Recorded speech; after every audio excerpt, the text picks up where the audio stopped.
So in today's lesson, we're going to use the information from the previous lesson to kind of look at some real-life scenarios / word problems where we're asked to find the maxes and the mins.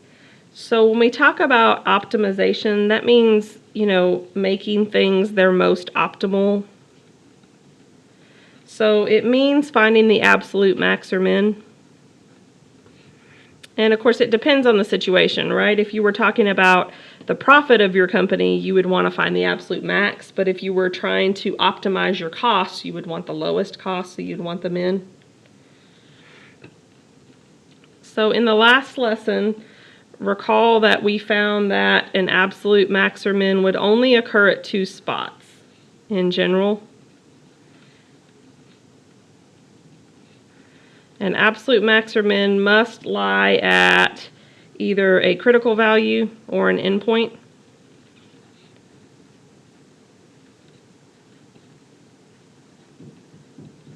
And that's our only options.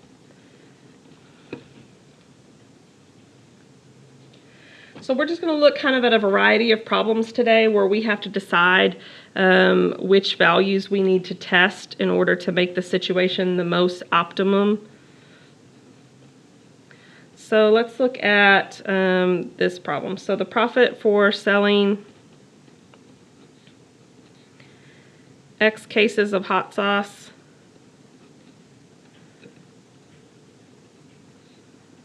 is given as P of X equals negative 0. And then let's do 5 zeros. And then 2x cubed plus 6x minus 400.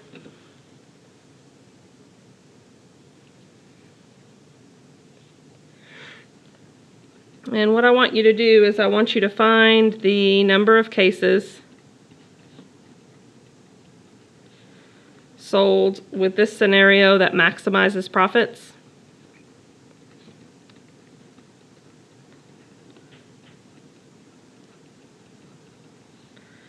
And then I want you to find that maximum profit. So how many cases do we need to sell to reach our maximum profit? And then what is that maximum profit?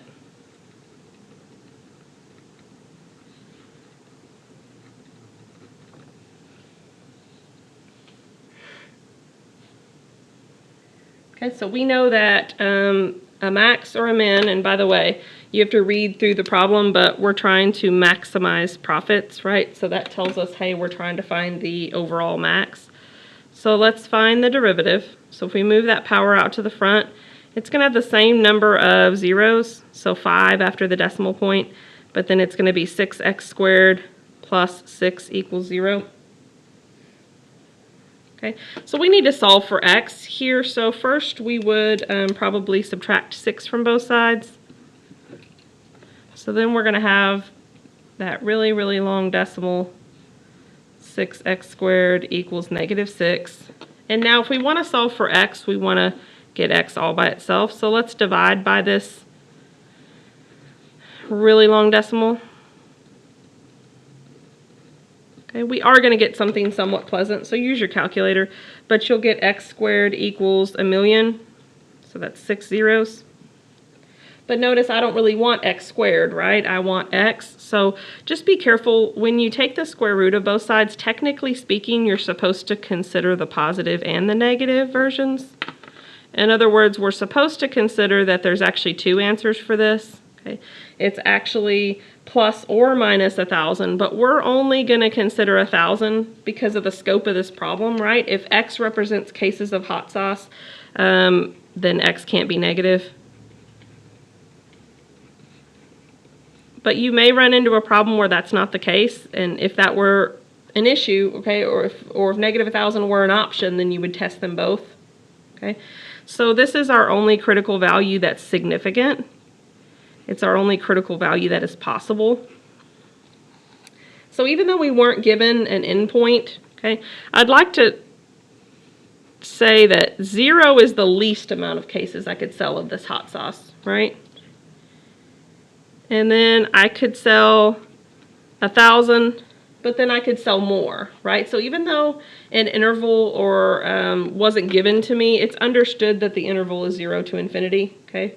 if we just look practically at that. So then technically you need to check them both.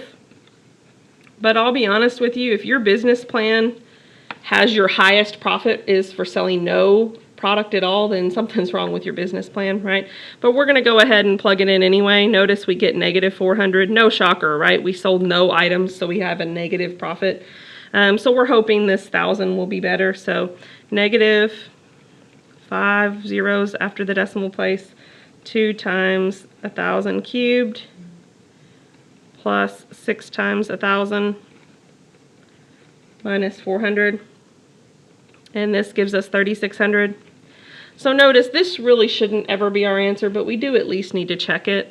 So in the end, the max profit that we can ever have is $3,600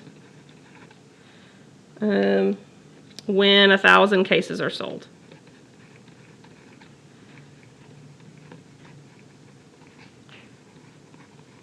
Okay, so we don't have to worry about it increasing later on. This is the absolute max.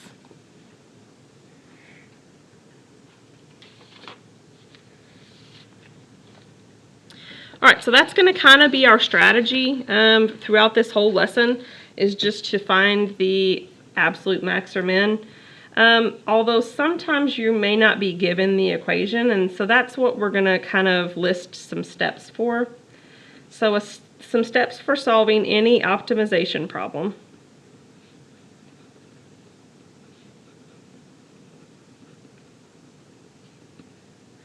So first thing I'm going to say, if needed, draw a picture. Now, we wouldn't have really probably needed one for the hot sauce problem, but there may be some later where a picture would be helpful. Okay, so if needed, draw a picture. Number 2 is you need to find an expression or a formula. You need to find an expression or a formula for whatever quantity you're trying to optimize.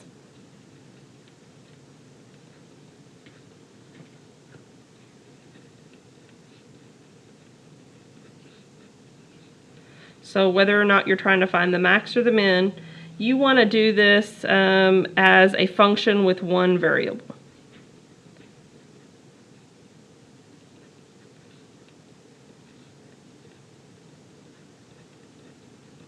Okay, I'm going to put a star by this step. This step is the most important. It's probably maybe the most challenging if we're not used to it. And there's a key phrase there. We want it to have one variable. And then you're going to, once you do that, just use our method to find the max or min by finding the absolute max or min. Remember, by finding the critical values. It could be one of those.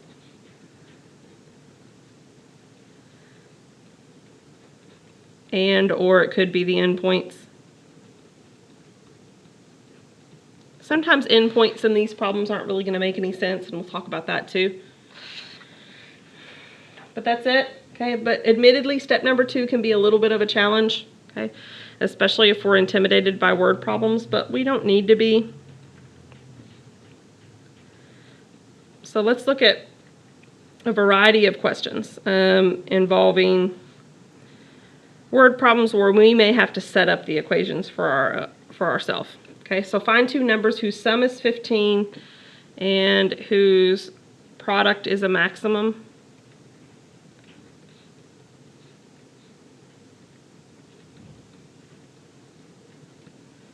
Okay, so you do need to know mathematical words like sum and product. Okay, sum means addition, product means multiply.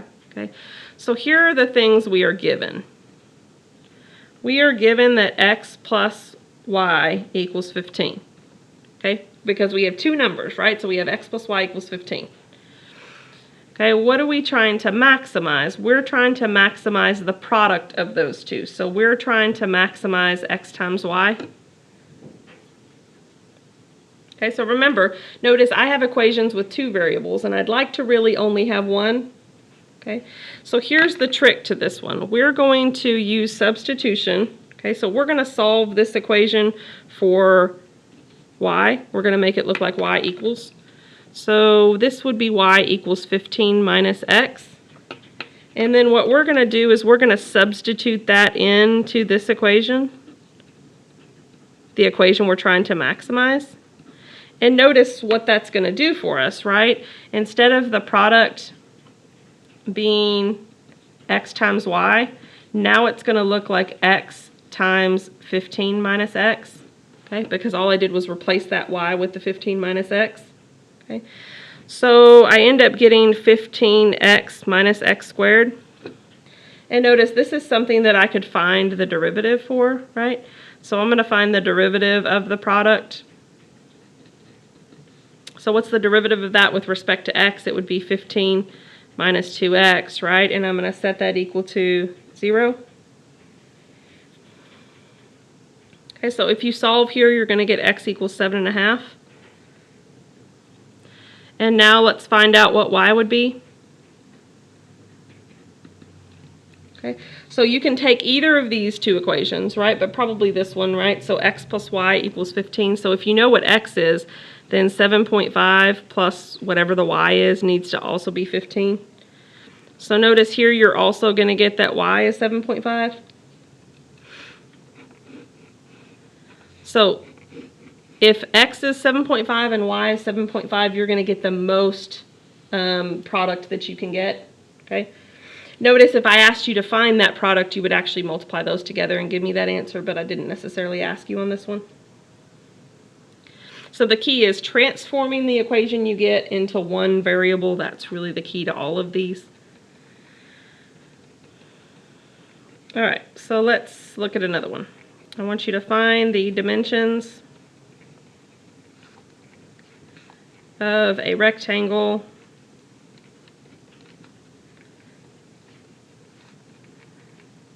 with a perimeter of 148 feet that has the maximum area.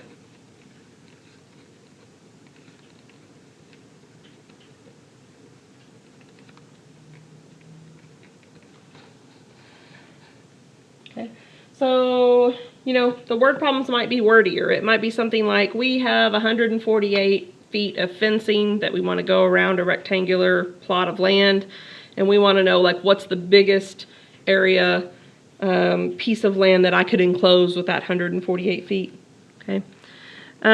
So remember, my first step was to draw a picture if you think it'll help. Anytime there's a shape described, I think it would help if you drew a picture. So here's the length and here's the width. So we do need to remember what the formula for perimeter is. The formula for perimeter is 2L plus 2W, okay? 2 times the length, right, because there's 2 of these, plus 2 times the W because there's 2 of those. But we want to maximize area. And area of a rectangle is length times width. Okay? But notice the one key factor is we do not want to have 2 variables. Okay? So just like the last one, we need to solve for one of the variables here, and we're going to substitute it into the maximize formula. So it doesn't really matter which one you choose. I'm going to choose L. Okay, so I'm going to solve for L. So notice, first thing is, I'm going to write this up here. I can plug in 148 in for my perimeter because I know what the perimeter is, right? It's 148. So if I choose to solve for L, then I'm going to subtract 2W from both sides, and then I'm going to divide by 2. So I'm going to end up with, kind of running out of room here, 148 minus 2W over 2 equals L. But that's just each of these things divided by 2. So if you divide each of those by 2, you're going to get half of that, which is 74 minus W equals L. Okay. In other words, I halved this number, and I got this. So now that we have something for L, we're going to substitute that in.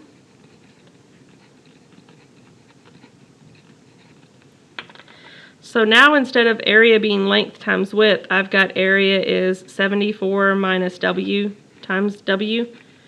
But that is, if we do distributive property, 74W minus W squared.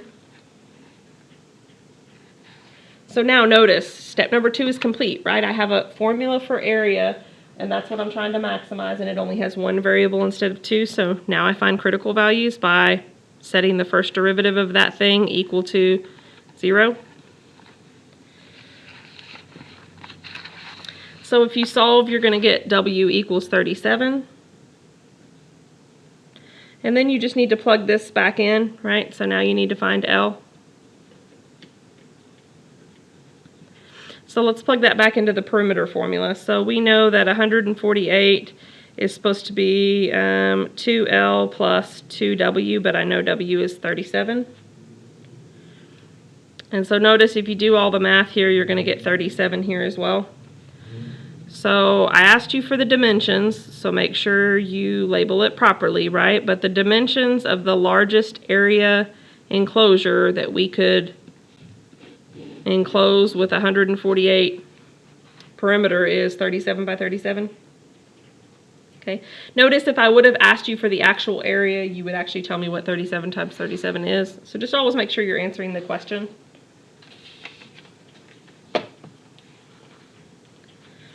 So I'm trying to mix in kind of a variety of different types of questions because you're definitely going to see a variety in your homework.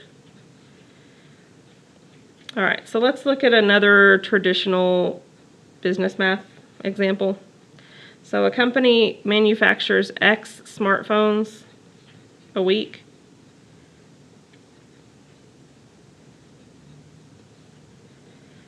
The weekly demand equation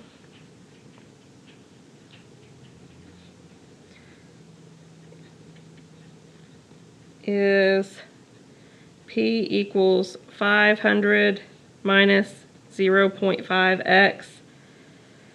And the cost for that same number of cell phones, the cost equation is C of X equals 20,000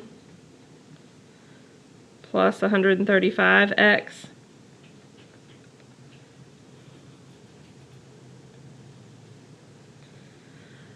And so the two questions I want you to answer is what price should be charged to maximize revenue?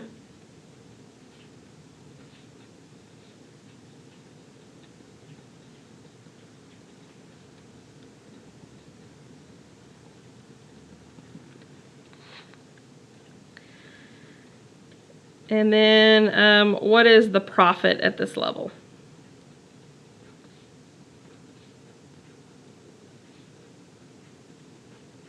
In other words, whatever you get, what would I profit for that quantity?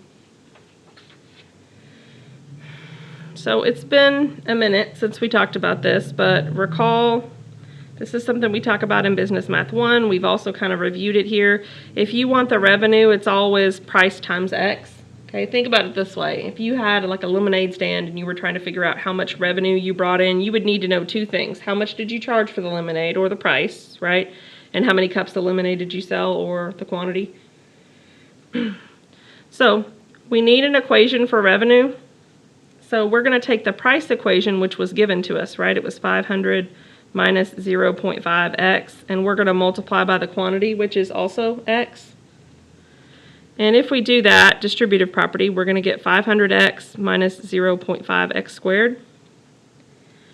So I want to go back and read the problem. I want to maximize revenue. So I need to find the first derivative. So it's going to be 500 minus, if you do 2 times 0.5, you're going to get 1. So it's just going to be 500 minus x, and we're going to set that equal to 0. So x equals 500 is a critical value.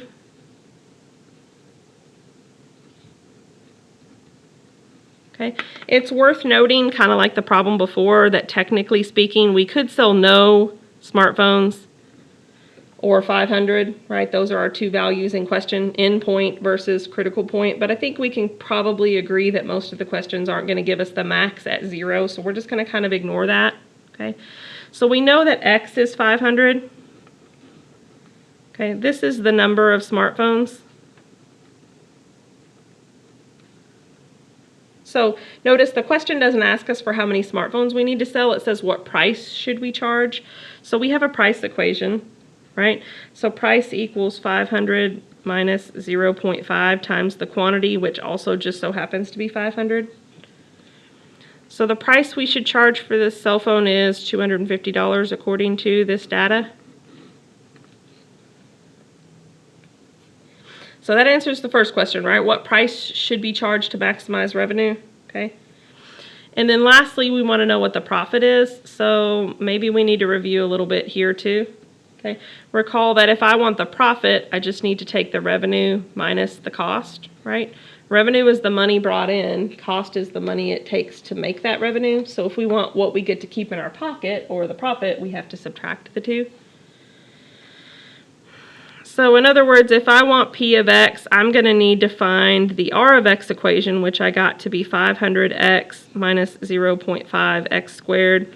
And I need to subtract off the cost equation that I was given, which was 20,000 plus 135X. So P of X is, if we simplify, negative 0.5 X squared. Don't forget to distribute that minus sign. 500 take away 135 is going to be 365x, and then minus 20,000. And so all that's left to do now is plug in that 500 quantity and figure out what the profit was at that level. You know, in all reality, the max profit could be a negative, but we're going to assume that's not going to happen. That would be a really poor business plan, okay, but, you know, it is said that lots of businesses fail, and maybe that's why they don't understand quite how much they would have to sell to maximize their profit. Or some business owners mistakenly think, oh, I just need to keep selling and selling and selling, which is generally true, but sometimes not always the best scenario.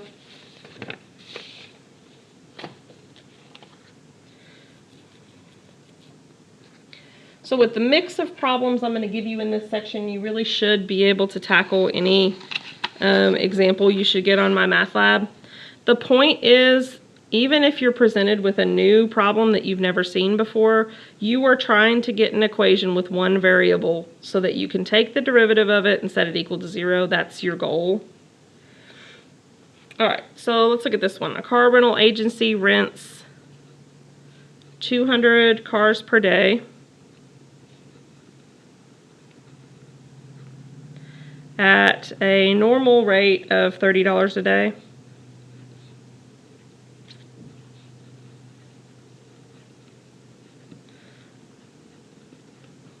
But the fact of economics is if they try to increase, for each dollar increase in rate, they've done some surveys and they figured out that 5 fewer people will rent a car that day.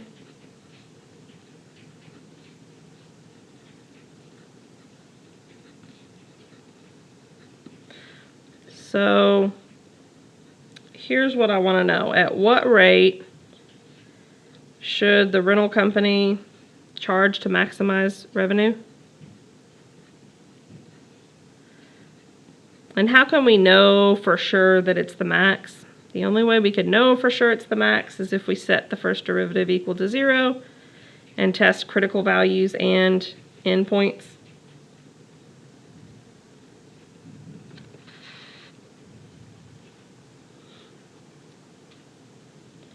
So we are trying to maximize revenue.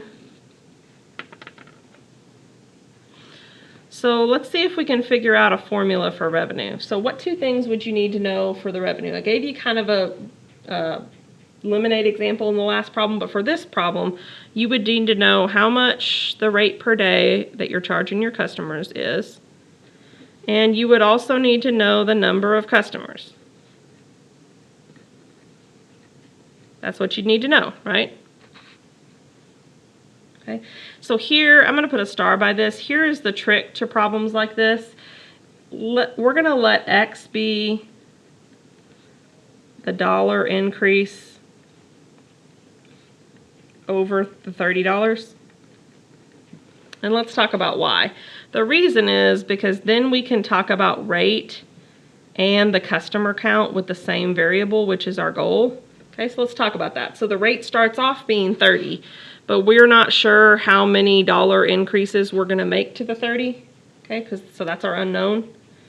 But I do know that when I do that, I have 200 customers, and I'm going to lose how many for each increase in X? I'm going to lose 5.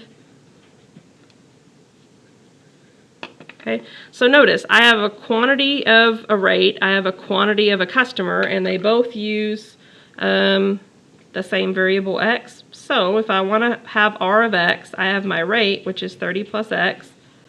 I have my quantity of customers, which is 200 minus 5X.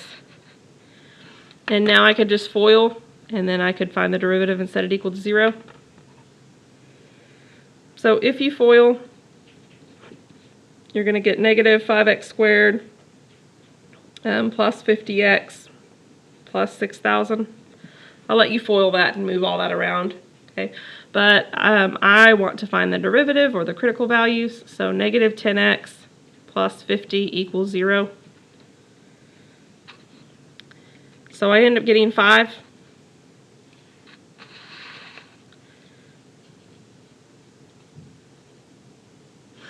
Okay, notice I don't really necessarily have any endpoints here, so we're just going to test just the critical value. So that means that the rate, if we come back up here, the rate will be 30 plus 5 or $35. And the number of people, we will lose 5 for every one of those $5. Okay, so we're going to be down to 175 customers, right? So that's our answers, $35 for 175 customers. Again, if I asked you for the revenue itself, you would just multiply those, right? Since we find the revenue by multiplying rate times number of people or number of customers.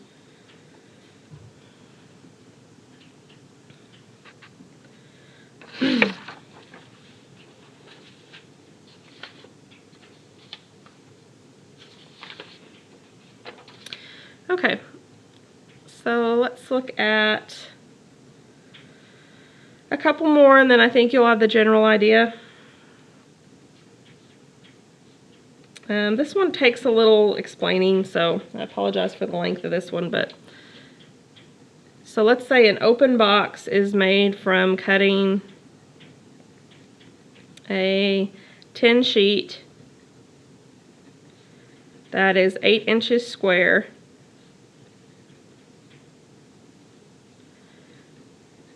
and we're going to form that by cutting identical squares from each corner and folding up the flaps. Just so you know, an open box means a corner or a box with no lid. In case you weren't sure what I meant by that.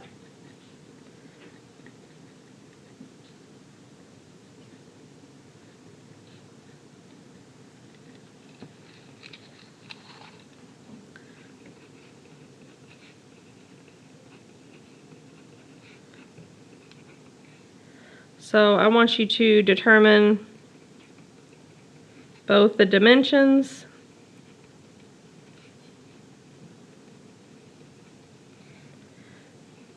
and the volume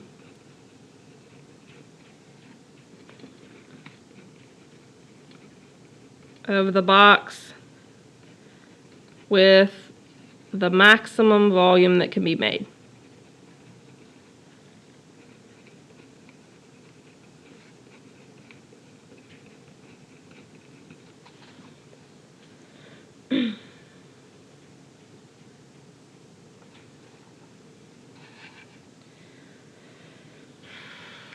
So I think a picture here is just completely necessary, especially if you need to visualize what's happening. So you have an 8-inch tin square, T-I-N, not the number 10. And so here's what's going to happen. You're going to cut out identical boxes out of the corners. And then just know that like these are scrap. We're gonna throw these pieces away, like those are gone. And you're gonna be left with this kind of red cross looking pattern, and then you're gonna fold up the side. So like you're gonna fold it here, fold it here, fold it here, fold it here, okay? We won't worry about how we're gonna attach that. I'm not worried about that. Okay, so let's not think about it too hard. So the thing is, we don't know how much we're going to cut off on the corners, but we do know that we're cutting identical squares all the way around. In other words, those scrap pieces that I shaded in with my pencil, those are X by X. I just don't know quite how big they're going to be. So I want to come up with a maximum volume formula. So let's just write down what I'm trying to maximize. I want to maximize the volume, which is length times width times height. And I can't go forward with that because notice I want one variable and I have 3. But maybe I could express the length, the width, and the height with one variable. Okay, so let's think about that for a minute. So if you look at the length, okay, notice we're going to start with 8, right? And we're going to cut off a piece here and a piece here. So we're going to start with 8 and we're going to cut off 2 sizes or 2 pieces that are X in size, X in length. And the same with the width, right? We're going to start off with 8 and we're going to cut off 2 squares with a height of X, okay, or with a width of X. And then notice if you were to fold up those sides, the height of that, so picture the little red cross looking, remember these pieces are gone, right? Picture these being folded up. Notice the height of that box would be X, right? Like if you pictured it folding up, it would be X. So notice with that, I have a volume formula. Here's my length, here's my width, and here's my height. And so with a little bit of foiling, I should be able to work this out. Okay, so if I FOIL, I'm going to get 4x cubed. I'm going to FOIL and multiply by the x. So that's going to be minus 16 more, so minus 32x squared.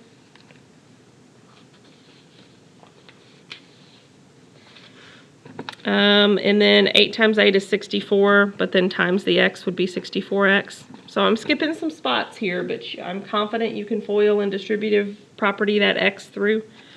But then we don't set this equal to 0. That's usually one of my biggest mistakes my students make, by the way. They forget to take the derivative first, so you take the derivative and you set that equal to 0.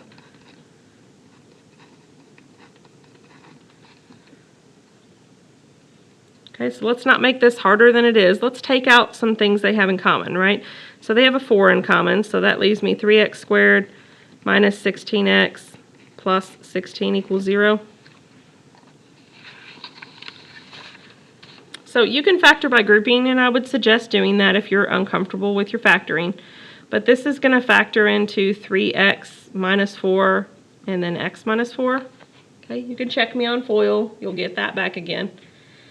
So notice I get what appears to be 2 answers, but then I have to think about that. So 4/3, and I get x equals 4. But when I come back up here to plug it in to find out what the length and the width are, notice if I use 4, what's going to be the length? It's going to be 8 minus 8 or 0. And so in other words, I've cut too much off. Look back at your picture. If these are both 4, then you've cut all your material, right? You've thrown away all your material, so you have nothing left to make a box with. So this is an invalid answer just because it doesn't work with our problem. It doesn't stay in the constructs of what makes sense for our problem. So in the end, let's figure out what L is. So L is going to be 8 minus 2 times 4/3. Okay, so if you do 8 minus 2 times 4/3, okay, you're going to get 8 minus 8/3, which is another 8/3. Okay, actually, sorry about that, 16/3. So it's 16/3 inches. Okay, by the way, that's 5.333 forever, but we're going to leave it as a fraction. Notice that we should get the same thing on both of these, right? Because the formula is the same for length and width. But when you get to height, it's just plain old x, or 4/3. So here are the dimensions the dimensions of this box are 16/3 inches by 16/3 inches by 4/3 inches. Okay, this is what my math lab's going to want, but you know, if you were actually measuring this is 5.3-ish by 5.3 by 1.3. And then notice it also asks you for the volume. So for the volume, you would just multiply all of them, right? Length times width times height. So for this one, you're going to get 1024 over 27. I think that reduces. Nope, it actually doesn't. So it would be this inches cubed, okay, or approximately 37.93 inches cubed. So I'm going to circle both of these because if you were really trying to measure something, that's not going to be all that helpful of an answer, right? But it is the exact answer.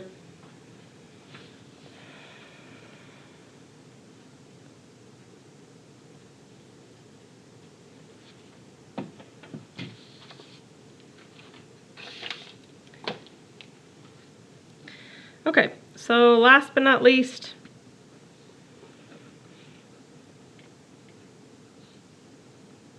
let's look at one more kind of building example. So a fence is to be built around a rectangular enclosure.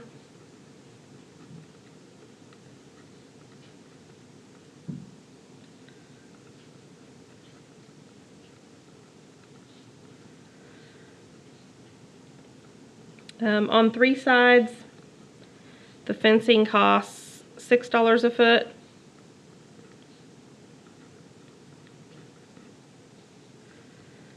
But maybe the 4th side butts up against something that's, you know, more valuable. So the material on the 4th side is $18 a square foot, or sorry, a foot.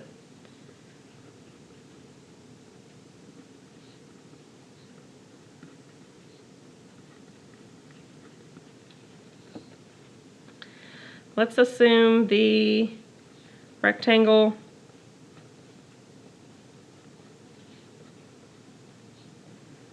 has an area of 800 feet squared.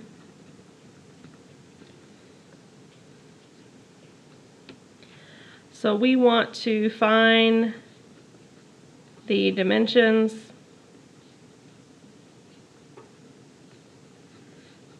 of the rectangle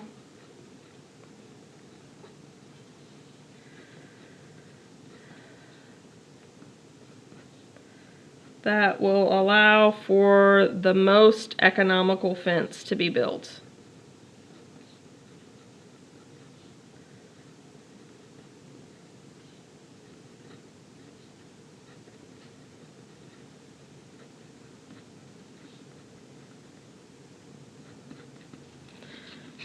So the wording in this one's just a little different.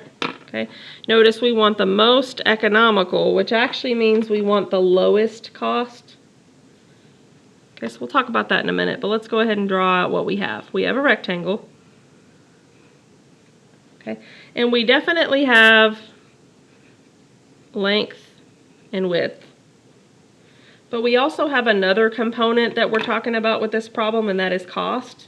Okay, so we're going to just assume that the cost here is going to be 6L. Here is going to be 6L. Okay, since 2 sides or 3 sides actually have $6 a foot, the cost, we'll make this one also a $6 side.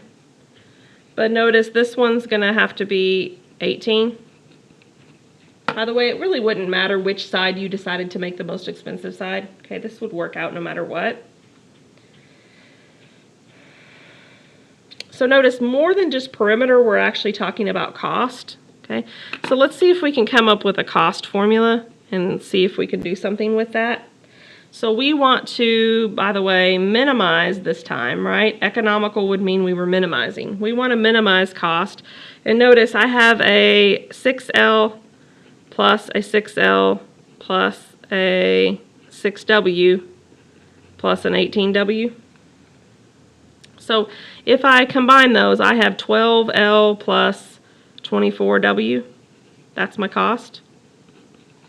Notice I'm not ready to do derivative yet because that's two variables. And how many variables do I want? I want one variable.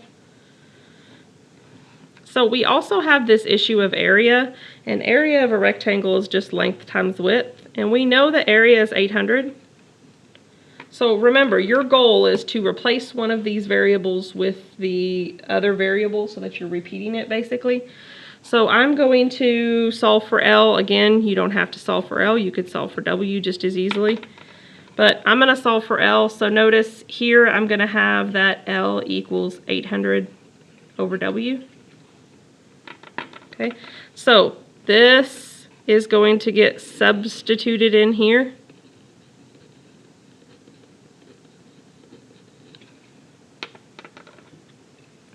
So my cost equation is now going to look like 12 times 800 over W plus 24W. Okay, notice, yes, it's maybe a little more challenging of an equation, but it's something that I can simplify and get one variable. So this is going to be 9600 over W plus 24W. Okay, notice, what I'd really like is to take the derivative of this. Remember, find an equation with one variable. I did that. Now I just need to take the derivative and set it equal to 0. But before I do that, this is just like one of our old school problems. I need to write this in exponential terms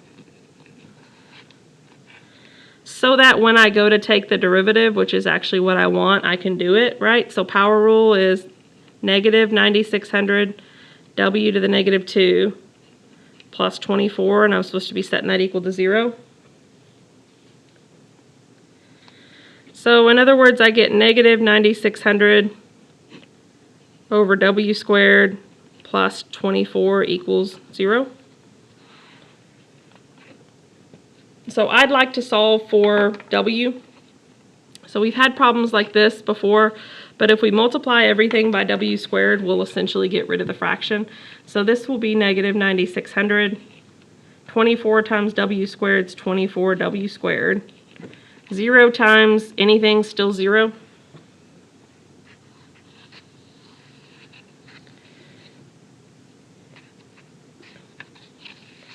So notice we can solve this with a little bit of algebra.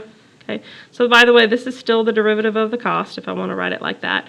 So if I move the 96 over, 9600 I should say, so plus 9600 plus 9600. So I'll get 24W squared equals 9600. Divide both sides by 24. And I'll get that the width squared is 400. But I don't really want the width squared, right? I want the width. So I'm going to take the square root of both sides. Okay, remember that's technically supposed to mean that I say plus or minus. But I'm going to ignore the minus, right? The width can't be a negative measurement. So we're going to just get 20. We're going to ignore the negative.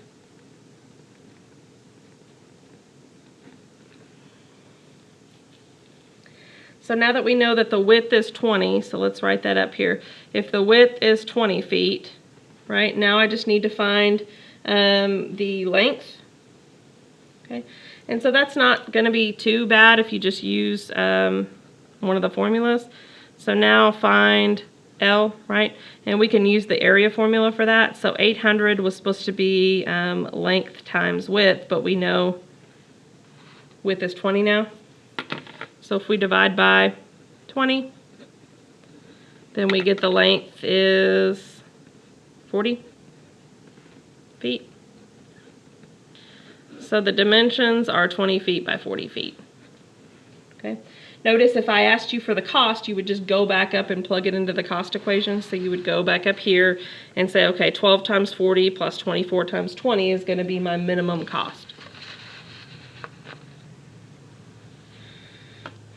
All right, so I can't stress this enough. The point of every problem we've done so far in this lesson is find an equation for what you're trying to find the maximum for or the minimum for, but get it to one variable. Once you do that, take the derivative and set it equal to 0 and find out what those critical numbers are. Okay, and then solve from there.